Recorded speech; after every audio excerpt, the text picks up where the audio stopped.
51 kilo കഞ്ചാവ് കടത്തി കേസിലെ മുഖ്യപ്രതിയെ മുംബൈയിൽ നിന്ന് പിടികൂടി കേരള പോലീസ്. മുംബൈ താനെ സ്വദേശി രവി ജയ്സ്വാളാണ് പിടിയിലായത്. കൂടുതൽ വിവരങ്ങളുമായി കോഴിക്കോട് നിന്നും റമീസ് ചേരുന്നുണ്ട്. റമീസ്, മുംബൈയിൽ നിന്നാണ് ഈ പ്രതിയെ പിടികൂടിയിരിക്കുന്നതല്ലേ? വർഷ 2023 ഡിസംബറിലായിരുന്നു ഈ ഒരു കേസിന് ആസ്പദമായ ഒരു സംഭവം.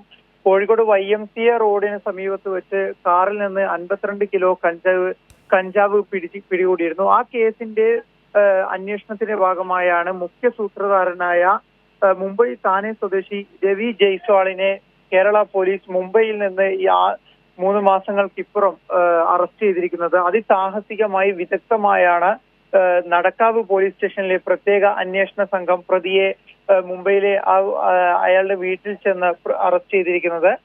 ജില്ലാ കമ്മീഷണറുടെ നിർദ്ദേശാനുസരണമായിരുന്നു ഇത്തരത്തിലൊരു പോലീസ് പ്രത്യേക സംഘം രൂപീകരിക്കുകയും തുടർന്ന് പ്രതിയെ അറസ്റ്റ് ചെയ്യുകയും ചെയ്തത്. നേരത്തെ കേസിൽ പ്രതികളായി കാസർഗോഡ് സ്വദേശികളായ മുഹമ്മദ് ഫൈസൽ, അബൂബക്കർ സിദ്ദീഖ് എന്നിവരെ നേരത്തെ പിടികൂടിയിരുന്നു. ഇവരിലൂടെ നടത്തിയ അന്വേഷണത്തിന്റെ ഭാഗമായാണ് കഞ്ചാവ് കേരളത്തിലേക്ക് എത്തിച്ച മുഖ്യ പ്രതിയെ പോലീസ് തുടർന്ന് പിടികൂടിയത്.